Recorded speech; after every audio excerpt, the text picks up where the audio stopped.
5 igrejas, só uma não foi criticada. Nós vimos as críticas, nós vimos as recomendações, nós vimos os prêmios para estas igrejas, caso elas permanecessem firmes até o fim, ouvir a voz do Salvador, ouvir a voz do Senhor e segui-la.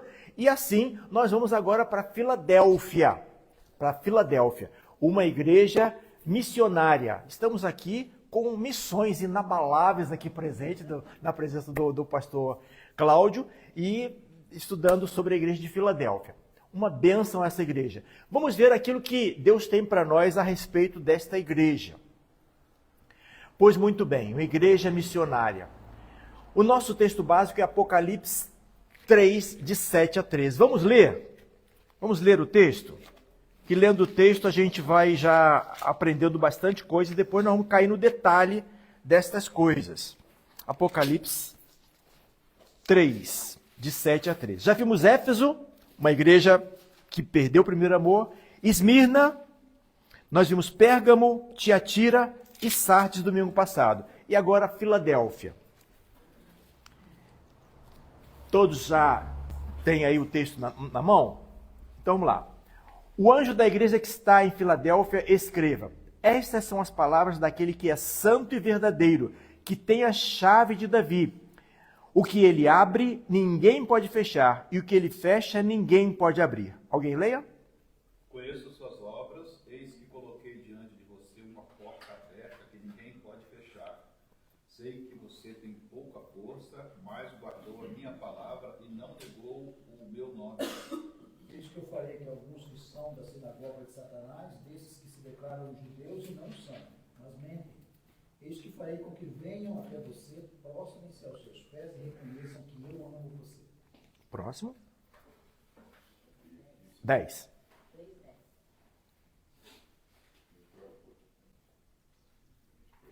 Porque obedeceu a minha ordem para preservar e eu protegerei do grande tempo de provação que virá sobre todo mundo, para pôr à prova os habitantes da terra. Venha em breve, apegue-se ao que você tem, para que ninguém tome a sua coroa.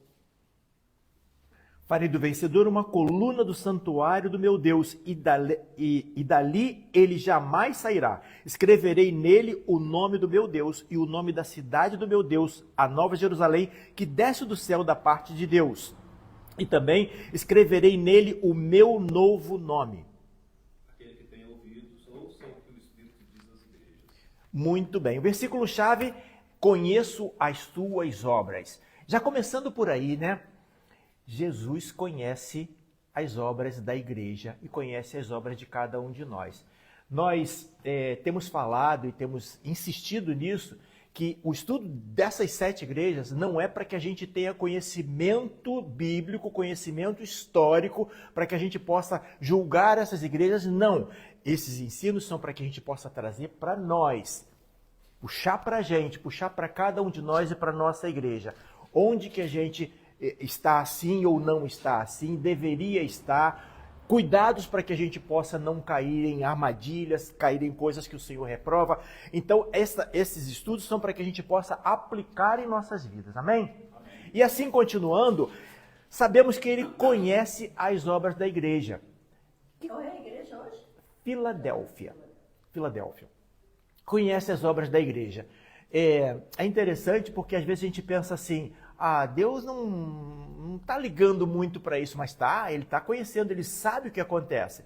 E ele sabe daquilo que a igreja faz. Não é a única vez que Jesus fala isso para uma igreja, já falou para Éfeso: conheço as tuas obras, você perdeu o primeiro amor, você está frio, você está bem fora daquilo que é o propósito. E aqui ele também conhece as obras, mas por uma outra perspectiva a gente vai ver que ele conhece as obras desta igreja. Vamos prosseguir?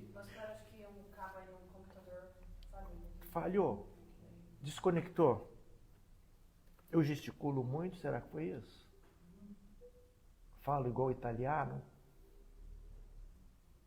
Mas com as mãos que com a boca? Tirar e colocar é sempre uma possibilidade, né?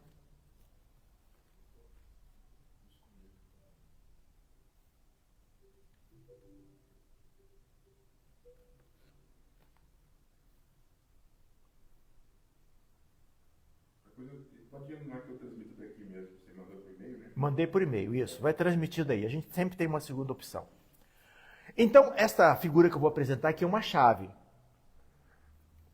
Vocês já viram alguma ocasião em que é dada a chave da cidade para uma pessoa? Por exemplo, para o Rei Momo. No Rio de Janeiro é assim, né? Antes do carnaval, o Rei Momo, que é representando o carnaval e tal, recebe a chave da cidade do Rio de Janeiro. Que coisa horrorosa, né? Mas ele recebe a chave. É como se ele tivesse poder sobre a cidade, né? A minha neta recebeu a chave lá da Disney. A chave da Disney, recebeu a chave da Disney, já pensou? Olha só que honra. É uma honra ter a chave, né? E tem gente que quer ter a chave da igreja, né, pastor? Tem gente que até... Cadeado que vai ficar difícil. Pô, esse cadeado tá difícil, né? A gente vai trocar esse cadeado essa semana. Não aguento mais ele. Ficou preso lá de fora ontem, ficou preso lá de fora hoje. Hoje eu só simulei pra gente brincar. Mas pra gente também saber, com uma brincadeira boa, a gente saber que tem porta. Olha aí, chegou mais um irmão.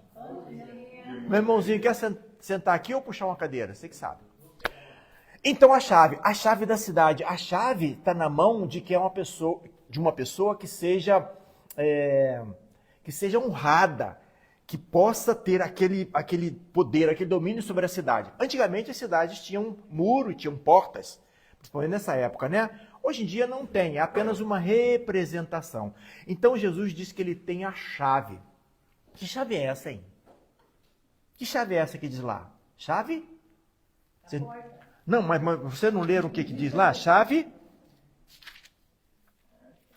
Literalmente diz o quê? A chave de Davi.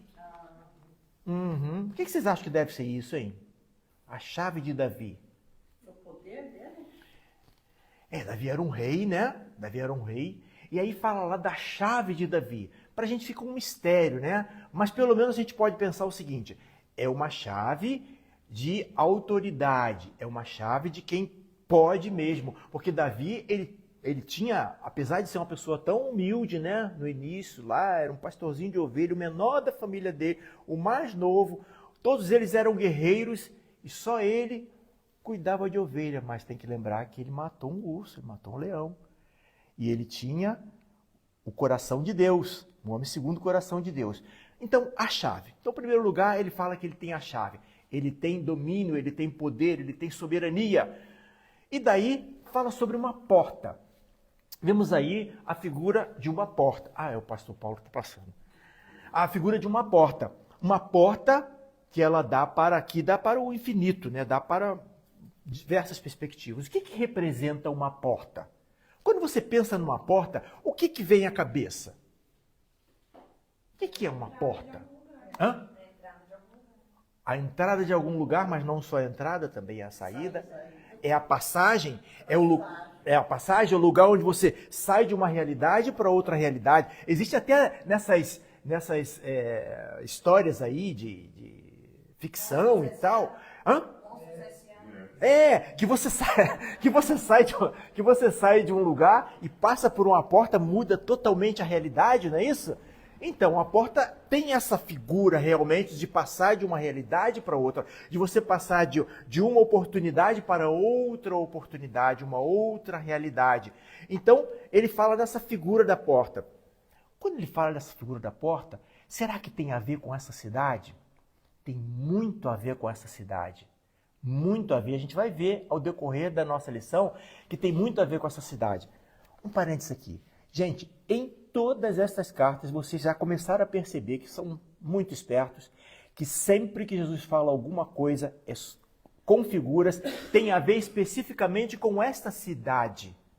Tem a ver com essa cidade. Lembram bem? Sardes, Esmirna, todas elas têm coisas a ver. Então, como tem coisas a ver com a cidade entende isso que está falando, muito mais do que nós hoje. Hoje a gente precisa entender o que era a cidade para entender o significado. Eles entendiam. Jesus muitas vezes falava por parábolas, não é isso? Quando ele falava por parábolas, aquilo era a história que eles tinham em mente o que aquilo poderia ser. Então eles poderiam entender, mas quem era fechado seus olhos, seus ouvidos, não entendiam. Muito bem, a porta tem tudo a ver com essa cidade, nós vamos ver. Outra coisa, fala sobre sinagoga de Satanás. O que seria a sinagoga de Satanás? A sinagoga não era um templo como a gente vê hoje. A sinagoga, esse aqui é um exemplo de sinagoga, que era um lugar mais fechado, um lugar com poucas entradas, um lugar que nem todo mundo tinha acesso. Para ir na sinagoga tinha que ter uma certa credencial. Não era todo mundo, não era livre assim. Então era sinagoga. Mas a sinagoga era uma sinagoga que Jesus chama de sinagoga de Satanás. Ele dá um título bastante pesado para essa sinagoga. Essa sinagoga era um grupo de pessoas que eram judeus e que não permitiam que o evangelho fluísse, porque eles perseguiam de uma maneira às vezes mais forte, às vezes mais sutil, mas eles perseguiam. Ah, vocês têm que cumprir a lei. Ah, vocês têm que cumprir os rituais. Então, chamou Jesus desse grupo de uma sinagoga de Satanás. Não era a sinagoga de Deus. Eles se achavam representantes de Deus, se achavam que eles tinham direitos por serem filhos de Abraão. Os outros não são filhos de Abraão, os outros são qualquer coisa, são gentios. Então chama de sinagoga de Satanás. Uma outra figura, estão vendo as figuras que Jesus falou, tá? Então, lembrando, chave, porta, sinagoga de Satanás. Agora, coluna do santuário. Coluna do santuário, o que isso tem a ver? A gente conhecendo as escrituras sabe que a igreja é a coluna da verdade, tal. Mas para eles, o que seria?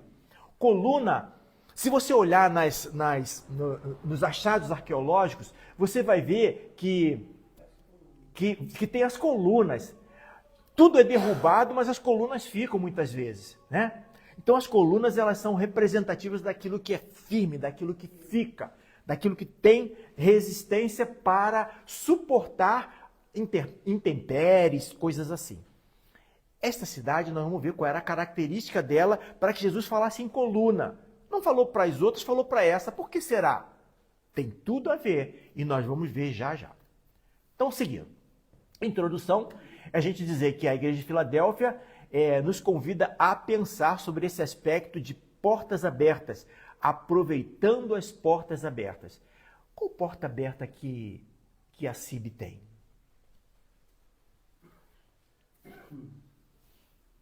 Todas as pessoas que chegaram. Será que nós temos a porta sempre aberta? Imagino que sim. Será que nós aproveitamos todas as oportunidades? Ainda nem sempre, né? Será que nós fazemos missões como tem que fazer? Eu acho que a MCM está fazendo um trabalho muito importante. Está num lugar que tem hospitais em volta, né? Então a MCM fazendo esse travesseiro para mulheres com câncer de mama é uma oportunidade, uma porta aberta, uma porta que Deus abriu, né? Que a gente está entrando através do acolhimento, meu amor. Eu acho que é uma oportunidade que Deus deu para a gente e a MCM, a igreja, abraçou. Eu acho que Deus abriu essa porta, com certeza. Isso é importante pensar, né? Teve essa porta, não perdeu a oportunidade. Foi lá e seguiu, né? Estamos fazendo, ainda vamos fazer a visita lá, né? Fomos lá e não deu certo. Eu fui lá junto com as irmãs, não deu certo, mas na próxima vez vai dar. E aí, são oportunidades. Temos que pensar nessas portas que se abrem. Abrem-se portas e nós não podemos desperdiçar essa oportunidade, né? Agora tem porta que é fechada. E a porta que é fechada, não adianta a gente querer arrombar a porta fechada. Se Deus não abriu a porta, não vamos ficar querendo, né? Ele sabe a porta que ele abre para cada igreja. Na hora certa, para a igreja certa, no momento certo, né? Muito bem. Vamos continuar. A cidade de Filadélfia, ela mudou de nome, não só uma vez. Não só uma vez. Ela foi fundada, vocês viram aí na revista, vocês já leram, eu não vou ficar repetindo o que já leram, eu vou trazer alguma novidade. Então, ela foi fundada, ela tem um nome que tem a ver com amor fraternal, né, por causa da pessoa que fundou, que tinha muita amizade com seu irmão, o que não era comum, porque o que existia mais comum era traição dentro de família para que o outro não subisse ao lugar. Teve gente, imperador que matou até a mãe, que matou os irmãos todos. E assim vai. Na história da Bíblia também tem isso, né? Do Velho Testamento também tem isso, né? Traição entre irmãos e coisa e tal. Então isso era mais comum. Nesse caso aqui, o irmão era gente boa. O irmão era boa pessoa, eles tinham um amor fraternal. Então ele deu esse nome, Filadelfos, ou Filadélfia. Então esta cidade, ela mudou de nome várias vezes. Agora vocês já sabem como é que fica ali essa cidade de Filadélfia, né? Tem Esmirna e Éfeso, que eram portos lá no Mar Egeu, né? Que vocês veem aqui, e ela é mais interiorana. Então ela era caminho para a parte interior da Ásia. Então ela era a cidade que fazia esse percurso, ela era chamada a Porta. Ela era a porta por dois motivos, porque ela tinha esse caminho comercial, e ela era a porta também porque era a porta, segundo Hernandes Dias Lopes, era a porta para expandir o pensamento grego para o interior. Sabe? Lá era uma cidade que tinha muitos templos, principalmente de Dionísio, que tinha muita plantação de uva lá para fazer vinho. Então, principalmente Dionísio, que é o deus do vinho, da alegria, etc. e tal. E tinha muitas igrejas, muitos templos, né? Muitos templos pagãos. E tinha toda essa ideia, essa filosofia grega, esse misticismo grego, tudo mais. E ele seria uma porta para levar a cultura grega, assim como era a porta para o comércio. Era uma cidade porta, uma cidade passagem, uma cidade de oportunidades. Então por isso que Jesus falou isso. Vamos ver algumas características. Mudou várias vezes de nomes. E mudou de nome por quê? Porque ela era reconstruída. E era reconstruída por quê? Porque tinha terremotos. Tinha terremoto, a cidade... Aí tinha que reconstruir. Reconstruía, vão dar um novo nome. Então era Nova Cesareia. Vão dar um novo nome, aí outro nome. Começou com o nome Filadélfia, mas ela mudou de nome algumas vezes. O local era acesso à rota do correio para o interior, como se fosse assim, por onde que passa para entregar o Mercado Livre? Era ali. Era ali um depósito do Mercado Livre, tá? Nos dias de hoje seria isso, né? O Hamilton sabe como é que é esse negócio de entrega, né? Já trabalhou com entrega. Então, tem um lugar ali que é o CD, né? O Centro de Distribuição. Então, era considerada a Porta do Oriente. Chamada Pequena Atenas, porque tinha muitos templos, já falei isso, né? Então, e daí, como tinha muitos templos, muitos deuses, aí diz que ele é o verdadeiro. Só Jesus é o verdadeiro. Isso daí fazia eco para eles. Porque eles tinham muitos deuses, qual que é o verdadeiro? Assim lá como Atenas, né? Muitos deuses, muitos templos, muita adoração. Eu sou o verdadeiro. Eu tenho a chave. E assim vai. Seria também a porta de disseminação da cultura grega, como eu falei. Segundo, sofria muito com terremotos. As paredes, os tetos caíam.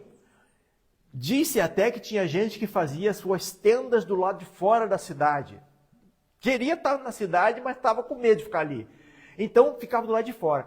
O que acontece quando você sente essa insegurança, hein? O que acontece? Você se sente inseguro numa cidade. Aqui, pelo menos, é uma cidade que a gente não se sente muito inseguro, né? Mas você já veio do Rio de Janeiro também, né? Ou veio do Espírito Santo? Espírito Santo, a cidade que tem também muita violência. No Rio de Janeiro, a cidade tem muita violência. Como é que a gente se sente num lugar onde pode acontecer alguma coisa de ruim? Vulnerável, fragilizado. Se sente meio pequeno até. Se sente meio pequeno, meio sem poder, né? Eu lembro assim, gente, dando aqui um exemplo pessoal, que no Rio de Janeiro, andava na rua olhando para tudo quanto é lado assim, ó. Se vê um troço meio estranho aqui, atravessa para o outro lado. Minha esposa dizia para meus filhos assim, quando eu disser venha, não pergunte por quê, venha. Era isso. Eu sei o que eu estou falando, tem um perigo na frente, eu digo, chegue para cá, venha. E eles aprenderam a obedecer desse jeito, igual um cachorrinho. Vem, vem. Aí vem logo. Por quê? Porque se vê o perigo. Então a pessoa se sente pequena. E acontecia isso com eles. Eles se sentiam pequenos, se sentiam sem poder. Por quê? Porque a cidade de vez em quando foi destruída. E aí só ficavam o quê? As colunas. E por isso que Jesus fala de coluna. Passou por várias reconstruções. Então, Jesus fala de uma nova cidade. Quando Jesus fala de uma nova cidade, eles entendem. Sabe como? É igual a gente fazer uma pregação aqui. O pastor Paulo prega muito bem, o pastor Hamilton, eu às vezes falo lá. Aí o que acontece? A gente vai, prega, né? E o povo não entende. Porque não falou a linguagem do povo. Porque não falou aquilo que o povo sabe fazer conexão. E isso é importante, a gente conseguir fazer as conexões. Jesus fazia isso como ninguém, como ninguém. O povo conseguia fazer as conexões. Coluna, nova cidade, já sei o que é isso. Você se sente pequeno, fraco, eu sei o que é isso. Era tudo o que eles podiam entender. Como nas outras igrejas, igual. Só que nessa ficou muito característico. Habitantes da cidade se sentiam frágeis, se sentiam fracos diante de uma cidade que de vez em quando tinha terremoto e derrubava tudo. Dá para entender a linguagem agora? Show de bola. Agora vamos ver Jesus se autodenominando, Jesus se apresentando. Eu queria que vocês falassem mais, que eu digo de novo, né? Isso aqui não é pregação não, tá? Isso aqui é estudo, então me interrompam. E digam também assim, sou contra. É bom ser batista por causa disso, né? Sou contra. Divirjo, mestre, sou contra. Tudo bem. Jesus apresenta suas incomparáveis credenciais. As credenciais de Jesus ninguém pode querer ter parecido igual. Em primeiro lugar, ele é santo. O que significa isso? Jesus dizer que ele é santo.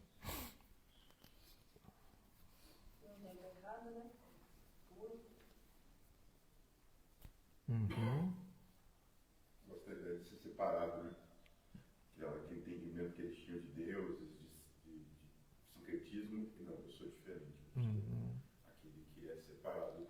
Então, também essa característica de santo. Né? Sim.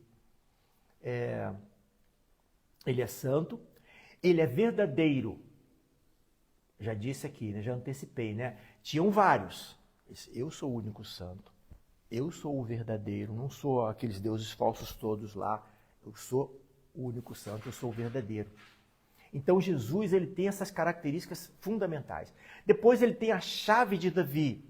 Já falamos sobre a chave no início, né? Fizemos até essa dinâmica aqui da dificuldade de entrar, que é real. Da chave de Davi. A chave, aquele poder, aquela possibilidade de abrir e fechar. Está nas mãos dele. Fazer e desfazer, abrir e fechar, dar oportunidade, tirar oportunidades. E depois, o que ele abre, ninguém fecha, e o que ele fecha, ninguém pode abrir. O que vem à tua cabeça? O que você sente quando você pensa nisso? Puxa vida, Jesus às vezes abre e ninguém pode fechar. Ele fecha e ninguém pode abrir. O que te passa na cabeça sobre isso? Como é que você se sente? Eu penso que tem muita gente que usa isso como uma frase de expressão, né? Hoje em dia. Para tentar reafirmar uma coisa que a pessoa quer. Não, essa porta de Deus que abriu para mim. Mas foi Deus mesmo. Então, acho que traz um temor, né? Para que a gente realmente esteja alinhado com a vontade de Deus, em vez de se o que a gente está sentindo, o que a gente está desejando, realmente veio do coração de Deus, ou se é a nossa própria carne. Né? Então, Muito. esse temor, essa responsabilidade, para mim, traz isso. Muito boa. O que a Milena está dizendo, eu traduzo da seguinte maneira, se eu estiver forçando o teu pensamento, você me corrija. Mas assim, não é autoafirmação, é dependência. Certo? Uma coisa é autoafirmação, você dizer assim, isso aqui Jesus abriu, ninguém vai fechar e tal, você tem aquilo afirmação, mas não é aquilo que Deus quis, não é aquilo que Deus está falando. E você não está na dependência de Deus. Agora, quando se diz ele abriu e ninguém vai fechar, mas você está na dependência de Deus, é diferente. É uma outra perspectiva, né, que a gente precisa pensar. Todo mundo concorda com isso? Quem discorda, levante uma das mãos. Quem... Não é isso? É isso, é a dependência de Deus, né? Ele abre e ninguém fecha. Ele fecha, e se ele fechar, não adianta querer arrombar. Não adianta. Show? Se só Jesus detém a chave do reino de Deus, pode alguma igreja ou denominação dizer que apenas os seus membros vão para o céu?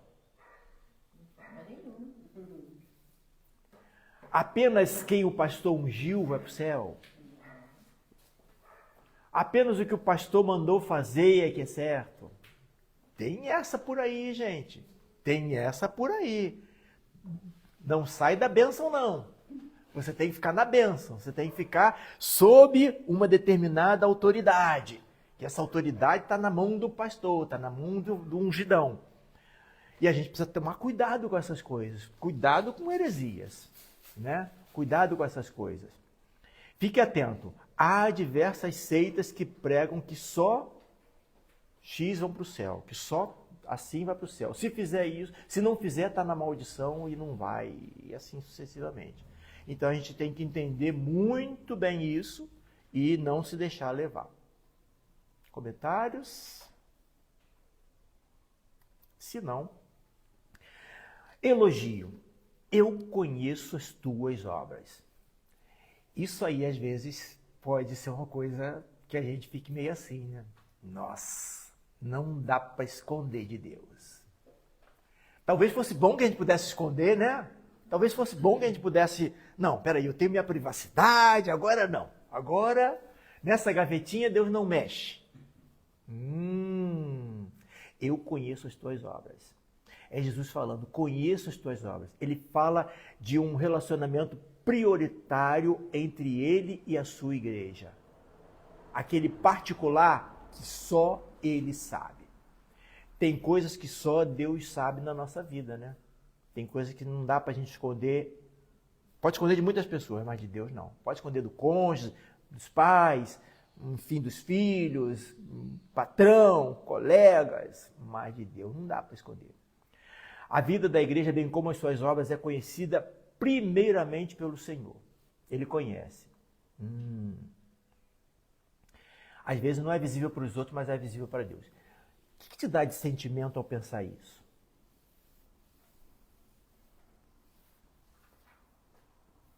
Eu sei que eu só faço pergunta difícil, mas não tem problema. É assim mesmo. Eu só sei fazer assim. Jó, que mesmo Deus conhecendo as obras da igreja, ele elogia, né? Interessante isso, porque ele sempre está muito acentuado a colocar questões em algumas igrejas. Mas aqui ele conhece e elogia. Então é possível, na nossa caminhada, Deus se agradar daquilo que estamos fazendo. Então, quando eu olho para esse tipo de... Deus conhece as minhas obras, Deus conhece meus pecados, mas Ele, com a sua graça e misericórdia, tende a nos elogiar se estivermos caminhando naquilo que Ele tem para nossas vidas. Mas é bem isso. Eu queria ter um filho assim. Rapaz, é isso. Às vezes a gente fica pensando assim, não, Deus conhece as minhas obras, eu vou ficar com medo. Não, Deus conhece as minhas obras, eu posso ficar muito feliz. Posso ficar muito feliz porque Ele sabe o meu coração. Ele sabe que muitas vezes não deu certo, mas eu tentei, eu fiz com todo o coração. E isso daí está tudo bem. Deus sabe as nossas obras. A gente pode ficar aliviado porque Ele sabe as nossas obras. Não só ficar amedrontado, né? Como é que fala? Obrigado. Ficar com medo. Não, a gente pode ficar muito feliz até. Não é isso? Então tem um misto. Ou a gente fica preocupado, mas não tanto, a gente fica feliz. E assim a gente vai equilibrando essa coisa. A gente não precisa ficar o tempo inteiro pensando assim, não, Deus sabe o que está fazendo, eu vou ficar com medo de Deus, eu vou ficar com medo de Deus. Não, isso não é legal não. O pastor Paulo falou muito bem, estava esperando isso. Deus conhece as nossas obras. No caso dessa igreja, conhece as obras da igreja, sabe da igreja, sabe o que ela é, quais são as suas dificuldades.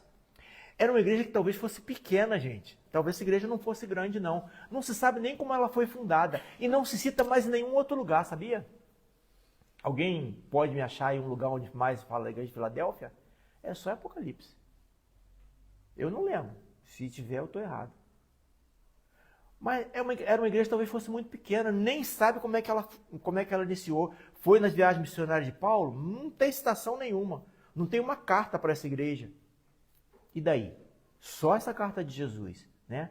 Então talvez fosse até uma igreja pequena, mas Deus conhece. Mesmo uma igreja pequena, mesmo uma pequena congregação. Mesmo a nossa, que não é tão pequena assim, glória a Deus, né?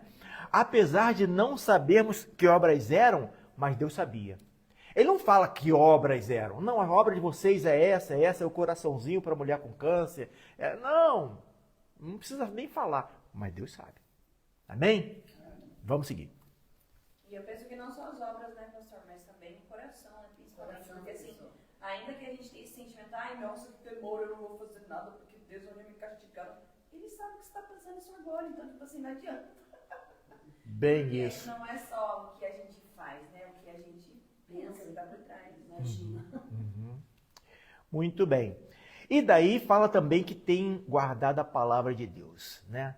Será que as igrejas da nossa geração podem ouvir o mesmo elogio? Será que individualmente nós, membros do corpo de Cristo, temos guardado a palavra de Deus? Mas só que eu não sei o que é guardar a palavra de Deus. O que é guardar? Deixa eu guardar aqui. Seguir os seus ensinamentos. Hã? Seguir os ensinamentos de Deus em Cristo. Uhum. É guardar a palavra. É. O que significa escondi tua palavra no meu coração para eu não pecar contra ti? Né? Tem objetivo de guardar, não é guardar simplesmente intelectualmente, né? Intelectualmente eu sei um monte de versículos de cor, eu fui embaixador de rei, e aí a gente tinha que decorar um monte de coisa, ler um monte de livros, isso é bênção, mas isso não é suficiente. Não é suficiente ter na memória. Tem muita gente que é intelectual que conhece muita coisa da Bíblia, sabe muitos trechos de cor, né? Faz até música com textos bíblicos, né? Como tem música popular falando sobre 1 Coríntios 13 e tudo mais, assim. Mas isso não significa nada. Precisa ter no coração. Eu acho que uma coisa também de guardar é o proceder nosso no dia a dia, né? Uhum. Eu acho que mostra que a gente guarda, né? Uhum. É. E eu fico pensando em guardar assim, né?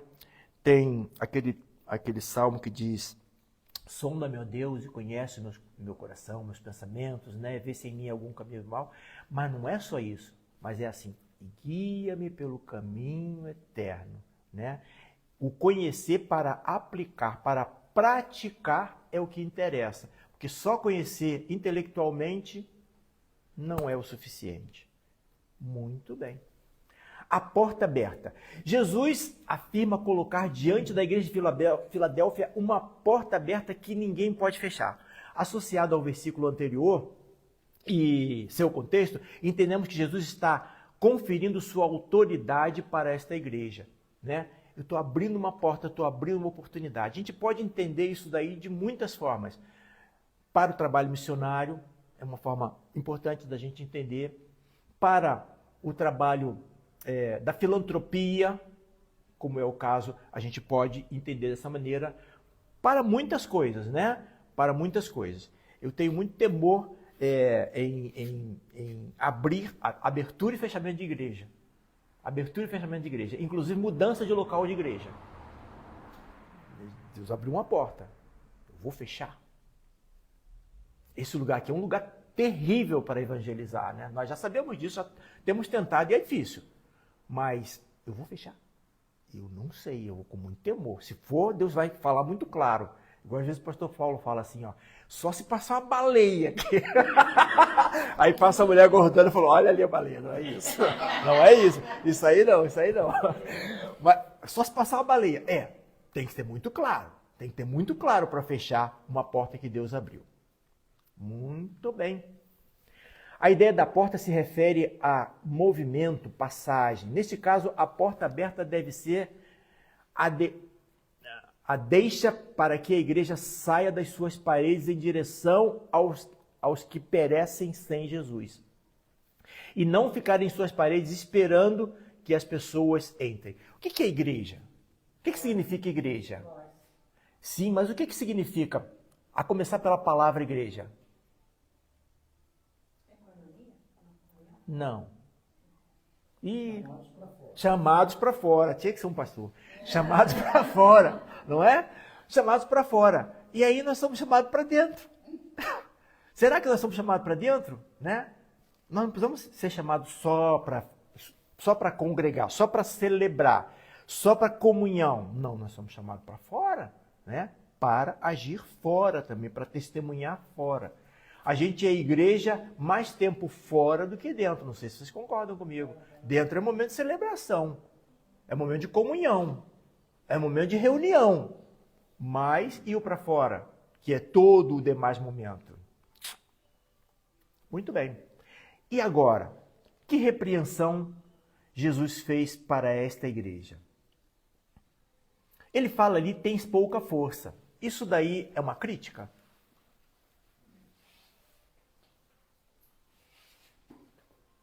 Não sei se vocês sabem, estão lançando o novo He-Man, né? Um novo filme do He-Man. Sabe disso não? Não, um novo filme do He-Man. Inclusive tem artista que é entre as protagonistas que é brasileira. Um novo filme do He-Man. Que fala, eu tenho a força, né?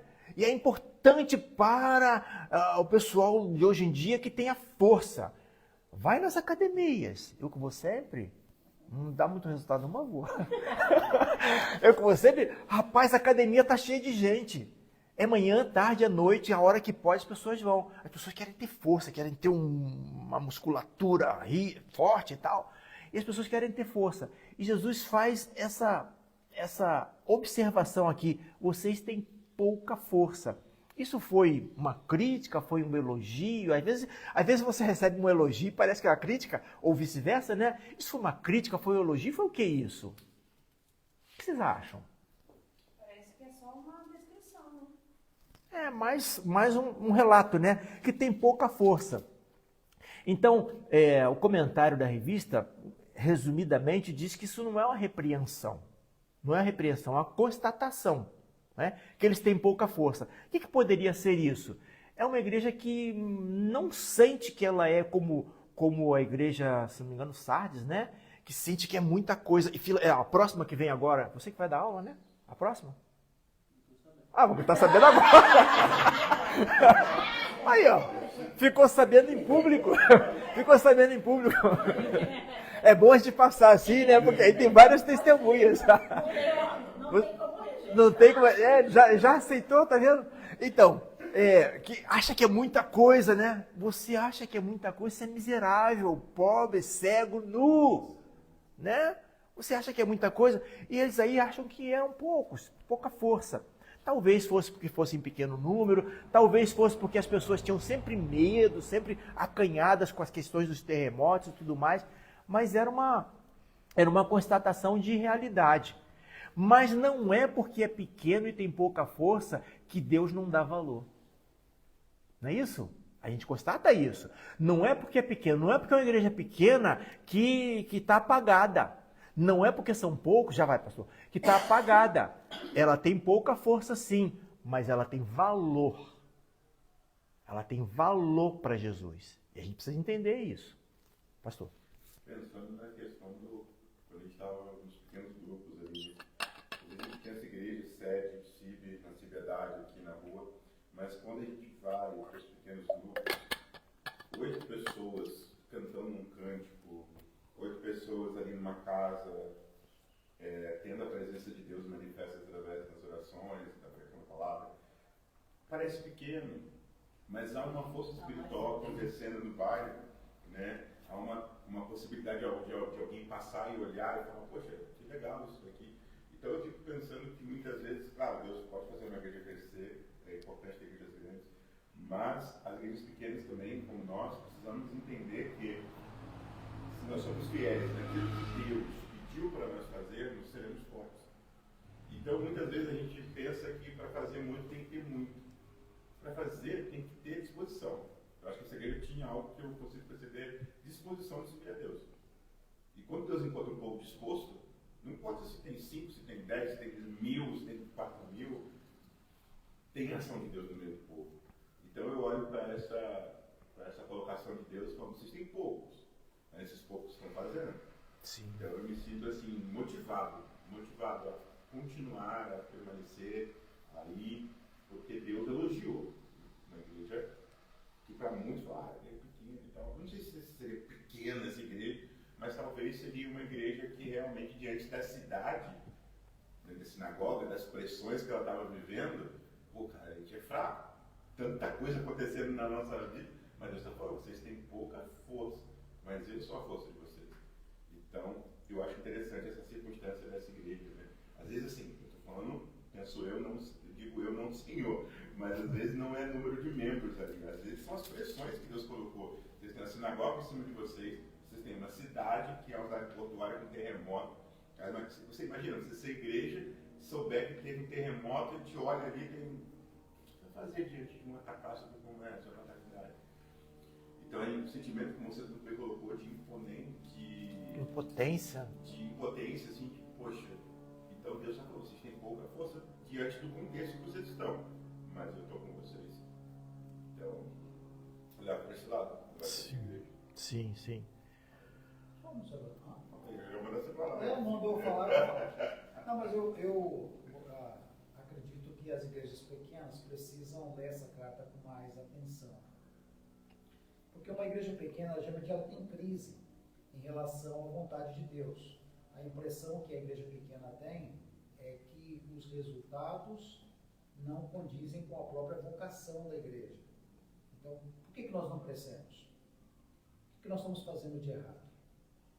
O que deveríamos fazer? Então, isso é uma questão de toda a liderança, não há diferente nessa igreja de Filadélfia. A igreja é pequena, eu também estava lendo o contexto dela, me parece que todos os, pelo menos assim, de linha geral, os estudiosos confirmam que a igreja de Filadélfia era uma igreja pequena, num centro extremamente politizado e muito manada da sociedade. Quem morava ali tinha uma certa erudição.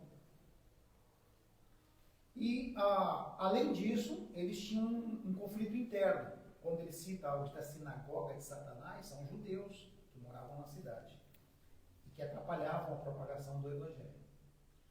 Então, por um líder dessa igreja, os irmãos falam, mas ninguém está fazendo de errado, por que nós não crescemos? Será que Deus está concordando, está abençoando? Não, o pensamento de todos que tem, Sim. eventualmente uma igreja pequena, mas é uma das igrejas que Deus elogia. Vocês não negaram o meu nome, vocês guardaram a minha palavra. Sim. E para Deus basta. Uhum. Não é uma pressão de quantidade, de número e de resultado. Inclusive, eu sempre, que me ajudou bastante no ministério, foi nunca me preocupar primeiramente com o resultado. A gente sabe que a gente não produz resultado. Né? Na igreja, quem produz e quem deve produzir resultado é de fato a ação de Deus e de acordo com a vontade dele. Por que tem igrejas pequenas? Deus o sabe. Mas o elogio para essa igreja é: vocês não negaram o meu nome e vocês guardaram a minha palavra. Basta. Uhum. E por isso, então, Deus vai fazer dessa igreja, segundo a promessa dele, uma referência naquela região. Você bem citou, nós não sabemos a história dessa igreja. Basta o que está aqui. Uhum. Então, há um elogio, há uma promessa para essa igreja, ainda que pequenina. É como se Deus estivesse dizendo para aquele pessoal: não se preocupe, o que vocês estão fazendo alegra o meu coração. Eu estou feliz com vocês, continuem assim. É isso aí, é isso aí. E assim, não negar o nome diante de uma situação dessa é digno de elogio mesmo, porque eles estão no lugar onde tem a sinagoga de Satanás, um monte de templos pagãos, né? Uma cidade assim, que é uma cidade de passagem, de movimento, de comércio, de correio, entre o porto lá e o interior para cá, cidade de passagem. Tudo isso daí, e eles permanecerem firmes, passando toda a cultura grega ali e sendo disseminado tudo aquilo, eles permanecendo firmes. Deus elogiou, falou assim: não, vocês estão certos. Me permite só mais uma palavrinha? Lá no início, quando ele fala que ele é o verdadeiro, alguns comentaristas citam que a questão das muitas religiões é exatamente o ecumenismo. Por exemplo, shintoísmo, budismo, outras religiões, eles afirmam que estão certos, mas ele não nega que você está certo. Então é o sincretismo religioso. Então, o Cláudio, por exemplo, é de uma outra religião. Aí ele diz assim: olha, eu creio num Deus, o nome do meu Deus é o fulano, e a gente serve ele e tal, mas o teu Deus, no caso o meu, que sou cristão, também é verdadeiro. Então não vamos brigar. Nós vamos ficar em paz. Teu Deus é verdadeiro, meu Deus é verdadeiro, o teu também é, o teu também é. Ok, vamos ficar tranquilos. Para essa igreja, Deus diz: não, eu sou o verdadeiro. Então, quando fala guardou o meu nome, ele está dizendo o seguinte: vocês, diante da pressão, diante das propostas de concordância com os ídolos, não vamos brigar, não vamos discutir, não vamos ser contrários uns aos outros, não vamos colocar um ponto de discordância. Essa igreja foi fiel. Não. Se tem algo verdadeiro é o Evangelho, você tem um Deus, é o único Deus, Pai de nosso Senhor Jesus Cristo, você tem uma doutrina, a doutrina bíblica, a doutrina cristã. Então eles não entraram na onda do mesmismo ou então do ecumenismo, eles mantiveram-se fiéis. Muito boa observação, isso mesmo, é isso mesmo, muito legal. Então, tens pouca força? Não, não é isso, a questão não é que eles são fraquinhos, não, a questão é que eles são humildes ali, mas eles permaneceram fiéis. E é isso que interessou, é isso que fez com que Jesus não fizesse nenhuma crítica para eles. E aí a exortação e a promessa. Os falsos judeus são chamados por Jesus de sinagoga de Satanás. Perseguiam os cristãos, mas reconheceriam no futuro que a igreja de Filadélfia era fiel ao Senhor e amada por ele. Quando diz assim que iam se ajoelhar, não é isso que fala? Se ajoelhar? É isso? Sim. Significa que eles iam adorar, reverenciar essa igreja? Eu não acredito que seja isso. Eles iriam reconhecer. Um dia eles vão reconhecer. Que dia será esse? Eu não sei, talvez seja lá no juízo final. Vão reconhecer. Mas vão reconhecer, né? Reconhecerão no futuro. Que futuro é esse eu não sei. Que a igreja de Filadélfia era fiel ao Senhor e amada pelo Senhor. Esse tempo futuro não é explícito se seria um reconhecimento ainda no primeiro século ou se seria mais para frente ou até mesmo na eternidade. Ok? Até aí fechados? E para terminar, a carta termina com a visão da vida da Jerusalém celestial. Lembra que ele fala da chave? Lembra que ele fala da cidade? Deus será adorado e o pertencimento de cada cristão neste reino jamais será tirado. Definitivo. Eles que vinham tendo uma cidade, era destruída, pelo menos eles conheciam de história, né? Era destruída, começava de novo, era destruída, vocês vão ter uma cidade eterna. Vocês vão ter uma cidade eterna. Comentários ou vamos ler agora de novo o texto para ver se o entendimento vai ser muito melhor? Vamos ler de novo? Vamos fechar assim. E aí depois pode ter mais comentários também. De novo, ao anjo da igreja em Filadélfia escreva: estas são as palavras daquele que é verdadeiro, que tem a chave de Davi. O que ele abre, ninguém pode fechar, e o que ele fecha, ninguém pode abrir. Conheço as suas obras. Eis que coloquei diante de você uma porta aberta, que ninguém pode fechar. Sei que você tem pouca força, mas guardou a minha palavra e não negou o meu nome. Veja o que farei com aqueles que são sinagoga de Satanás e que dizem que são judeus e não são, mas são mentirosos. Farei que se prostrem aos seus pés e reconheçam que eu o amei. Visto que você guardou a minha palavra de exortação, a perseverança, eu também o guardarei na hora da provação que está para vir sobre todo o mundo, para pôr à prova os que habitam na terra. Venho em breve. Retenha o que você tem, para que ninguém tome a sua coroa. Farei do vencedor uma coluna no santuário do meu Deus, e dali ele jamais sairá. Escreverei nele o nome do meu Deus e o nome da cidade do meu Deus, a Nova Jerusalém, que desce dos céus da parte de Deus, e também escreverei nele o meu novo nome. Aquele que tem ouvidos, ouça o que o Espírito diz às igrejas. Perguntas. Aberto a perguntas. Se eu não souber, hoje tem 4 pastores aqui para responder, eu fico bem calado. Isso, eu já ia apresentar, mas então vamos antecipar. Pastor Paulo, apresente os nossos queridos. Acho que o pastor Cláudio é o nosso diretor de missões, né? Pode falar aí, pastor Cláudio, fica à vontade. Ele foi nosso coordenador anterior, né? Ele era o coordenador da nossa associação, mas hoje é o nosso diretor de missões estaduais. Você vai falar um pouquinho mais aí. Eu vim na posse do pastor ontem, e aí, sequência, e aí eu combinei com o pastor Paulo que vinha participar da escola bíblica com vocês hoje, e sou muito grato a Deus pela vida de vocês. Uma colocação com relação à igreja de Filadélfia, e não só a igreja de Filadélfia, mas as 7 igrejas, a carta foi direcionada ao pastor. Então a referência é o pastor. Então, se ele tem a palavra de Deus e não negocia a palavra de Deus, toda a igreja é beneficiada com isso. A igreja, então, de Filadélfia, a referência é que o pastor de lá era alguém que realmente era comprometido com Cristo. A pergunta que eu faço é: nós temos esse compromisso com Cristo a ponto de sermos elogiados naquilo que nós fazemos? Essa é a reflexão que a gente deve meu ponto de vista, tirar dessa lição muito bem explanada por irmãos. É. E teve pastor dessas 7 igrejas que morreu queimado, né? De uma dessas 7.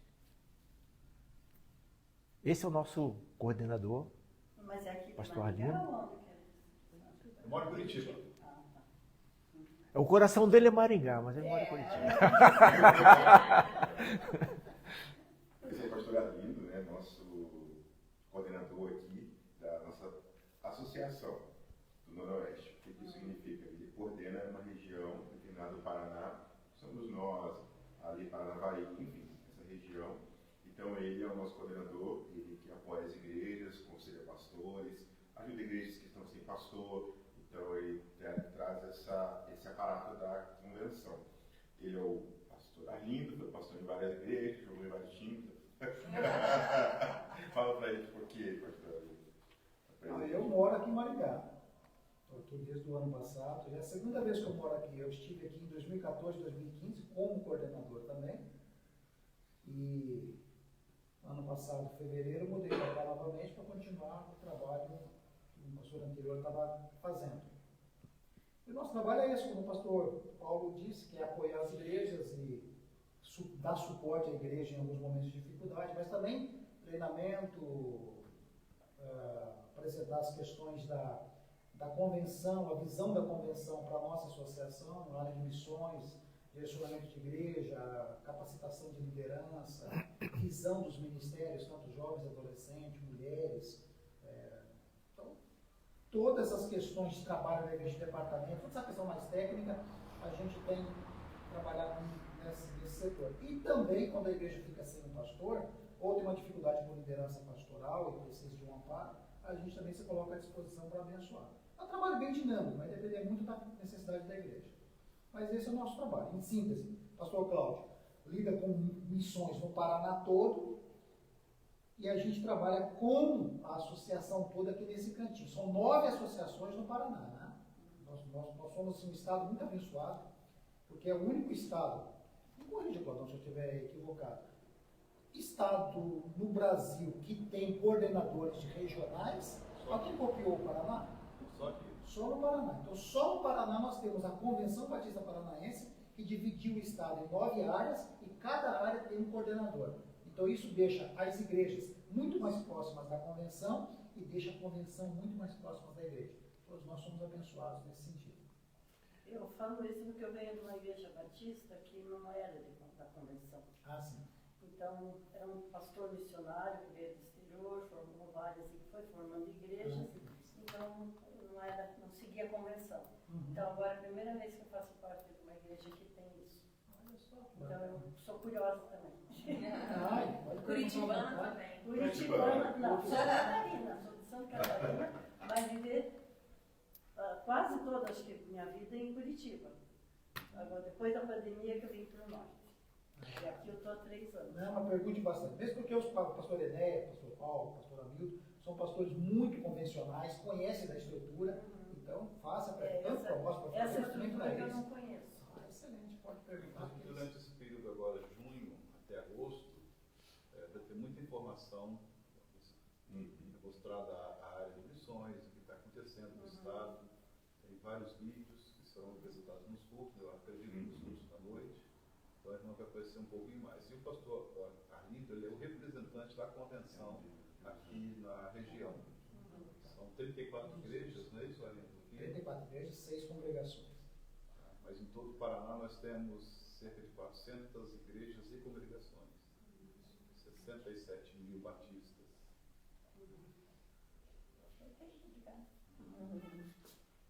Isso também eu achei interessante, porque eu estou fazendo psicologia, né, e meu trabalho foi direcionado à Cindy, que lida com os caigangues aqui, que vem para vender as coisas deles aqui em Maringá. Então, eles em Apucaraninha, né, ontem iniciou uma igreja que já estava acontecendo, acredito eu, né, pequenos grupos ali. Como é que foi, pastor Paulo? Eu achei bem legal aquele trabalho. Cara. Tem um grupo de aproximadamente 40 índios. E aí eles estavam reunindo em um lugar muito precário. Então veio uma equipe norte-americana. Nós temos também um grupo de trabalhadores chamado COVO, Construtores Voluntários. São homens que já estão aposentados e então se colocam à disposição do Senhor para ajudar as igrejas, não só aqui no Paraná, mas também no Brasil e também fora do Brasil. E eles fizeram uma base e veio uma equipe norte-americana para levantar o templo em uma semana. Então, Já trabalhei nisso também. Já ajudei a construir templo em Curitiba. Piraquara, por lá. Eu sou muito metida. Continue assim. E minha filha casou com um americano devido às missões, porque nós falamos inglês, né? Então a gente fazia traduções. E ela foi nessa missão que veio, o rapaz se apaixonou. Claro que durante as missões não puderam namorar, ele pediu permissão para os pais, para nós, se ele podia vir conhecer ela melhor. Hoje tem filha de 15 anos já. Que benção. E é isso, gente. Então, orem por eles, né? Pastor Cláudio, pastor Alino, está sempre com a gente. E quero agradecer a vocês por terem vindo. E nós estamos colocando à disposição para apoiar, né? Vocês, pretendentes missionários, nossos cultos. A gente está trazendo essa veia na CIB, que foi perdida durante um tempo, mas aos poucos, assim como eu falei com o pastor Rodrigues uma vez, que a gente ia estruturando a igreja para chegar a apoiar. Então, hoje, graças a Deus, se eu não me engano, no passado foi enviado, né? Uma ajuda para missões. A gente conseguiu retomar nacionais e fizemos uma boa campanha. Agora, estaduais, vamos fazer um bazar aí para estar abençoando campanhas estaduais. O nosso objetivo, inclusive, além das ofertas que são enviadas nesse período pelas igrejas, é nós termos mantenedores mensais. Por exemplo, R$40 mensal vai mudar a vida de alguma pessoa para a eternidade no nosso Paraná. Então, vale a pena investir um valor desse? Então, provavelmente virá um missionário aqui, não sei se de repente o pastor vem falar sobre essa questão, que está sendo feito. Nós temos 17 projetos que a gente apoia, nós temos 135 missionários hoje para fazer esse negócio se movimentar, para ter pessoas nos campos, para ter esse investimento nos projetos. Nós investimos R$362 mil por mês. Por isso que a gente levanta recursos. E se não tiver recurso, a gente não pode. Como é que vai? Mas o objetivo principal é alcançar pessoas para o Senhor Jesus. Alguém mais nesse quer fazer pergunta para ele? Maria? Eles são os caras, esses. Eu conheço o trabalho. Velha safra, né, Maria? Faz uma coluna nessa igreja. Firme na rocha. Era que está liderando a MCM esse trabalho, pastor Cláudio, de entregar uma almofada para mulheres que têm câncer de mama, né? Então, está produzindo, o hospital Guilherme, vocês estão em contato com o Guilherme aqui? Então, com o HC e com o Santa Rita, que nós estamos tentando. Explica pra gente por que tem. Tá, então eu vou explicar, porque eu já tive câncer de mama. Essa ideia eu trouxe de Curitiba, porque lá em Curitiba, na Igreja da Alameda, a gente começou esse projeto há 10 anos atrás. Eu, minha irmã, a Soninha, que agora veio para cá, e eu carreguei a Maria, porque eu queria força, que desde o começo eu quis fazer essa situação, mas acho que eu falei uma vez, ninguém deu bola. Daí quando a Soninha mudou para cá, que ela faz parte, aí eu puxei ela, falando e conseguimos conversar com todo mundo. Eu tirei primeiro, não tirei totalmente, mas uma parte, mas até hoje eu usava um ursinho assim para proteger. Quando nós começamos a fazer esse coração, aí a gente põe aqui, ele protege a mão. Às vezes entre uma e outra, a gente abraça, assim, protege. Eu tenho dor sempre. Já tirei a outra mama, já tirei câncer de intestino, já passei por 5. 2 foram só serrilhados bem iniciais. Então, isso ajuda muito. Não tem, assim, noção do quanto que alivia. E só o fato de receber aquele coração, parece que é um amor que a gente sente pelas pessoas. Eu só entreguei 2 até agora, mas o quanto essas pessoas ficaram felizes, uma lá em Cambé e outra em Sarandi. Mas já tem quantos produzidos? Tem 25 prontos, nós precisamos de material. Prontos tem 100 prontos, porque nós precisamos encher agora, precisa de enchimento, precisa de saco plástico, fechar. Essa semana vai ter, terça-feira vai ser, se eles quiserem vir conhecer, terça-feira, dá Então, eu já retorno amanhã para Curitiba. Então a Disse gente. que foi membro da Igreja Alameda? Você passou Sebastião? Sim, conheço. Mas Porque. não conhece a estrutura? Não, eu não fui membro dessa igreja. Ah, Eu tá. morava pertinho. Entendi. A minha irmã é. Ah, tá. Então eu e a minha irmã começamos os negócios do Corações. Eu, ela, Soninha, um porque grupo de eu 10 pessoas. eu aqui Esse fora. grupo eram 10 pessoas, tem as primeiras fotos lá. Era lá embaixo que fazia, agora tem outra sede, né? A minha irmã é a líder de. Ela gosta de lidar com financeiro, não sei como é que chama. É a Carmen, não sei se vocês conhecem. Aham. Então daí quando veio pra cá e eu conversei com elas aqui, a Soninha veio, me deu mais força, a turma também concordou, expliquei melhor, houve um evento aqui que a Soninha vai explicar também para que serve. Então é muito confortante esse coração. Só o fato de receber. Vocês Então, têm ido aqui em hospital? Tem hospital não do câncer conseguimos ir ainda porque tem que marcar o horário, tem que pedir permissão, tem que ir um capelão. E a vez que eles marcaram, eu estava indo viajar. E outra vez que marcaram, desmarcaram em cima da hora, que até o pastor chegou a ir lá. Desmarcaram em cima da hora, não sei porquê. Então eu dependo, também faço parte de um grupo de 200 mulheres com câncer. Todas nós já passamos, chama Com Rosas _ Café. No Instagram, se vocês puderem entrar, vocês conhecem a história. Então esse grupo também faz eventos uma vez por ano, um baita evento, em outubro, e durante o mês a gente se reúne para trocar figurinha. Eu tô com dor aqui, eu tô com não sei o que na bexiga, eu tô com umas pereba, o remédio tal me deu isso que a gente se troca, sabe? Porque não vai no médico cada vez, então uma ajuda a outra. Para mim aconteceu assim, fale com o teu médico, ou faça isso, ou faça aquilo. Claro que a gente não pode fazer tudo que os outros mandam, né? Mas esse grupo já tem camiseta, tudo, café com rosas, uma camiseta rosa, com logotipo, tudo. Então, elas também entraram na nossa. E mais um grupo de projeto Vale Azul, que é onde eu também faço voluntariado lá na sexta-feira, eu trouxe para cá também. Então, a gente está indo mais pessoas. Então, isso são a porta aberta, né, para que mais pessoas cheguem através do projeto. Tá. E lá na Alameda tem gente de todas as religiões, nesse grupo. Tem espírita, tem católico, tem tudo. Imagina, nós fazemos nossa reuniãozinha, oramos por doença, um pedido especial, e todo mundo trabalha. Agora eles estão fazendo 2 dias por semana, sai 800 corações por mês nos hospitais. Mas eles já estão com a porta aberta nos hospitais, nós estamos conversando. É porque nós temos um trabalho que é um projeto de capelania hospitalar. Quem coordena esse projeto ali de Paraná é a Josiane. E a Josiane, ela pode até vir aqui para dar um treinamento para vocês. Inclusive, tem toda uma credencial para entrar, e seria uma liberdade para entrar em qualquer hospital com essa credencial. Mas para entregar o coração é que não pode. Pode. Tipo, o capelão pode chegar lá entregando, parece que não pode entregar nada? Tem que ter autorização. Tem que ser credenciado. Então, a Josiane poderia vir aqui dar um treinamento para vocês, explicar como funciona.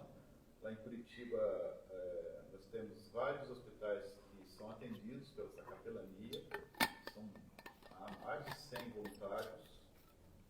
E no Hospital do Câncer, quem atende mais é o pastor Jocely Julião. Sempre está, todos os dias ele está lá no Hospital do Câncer.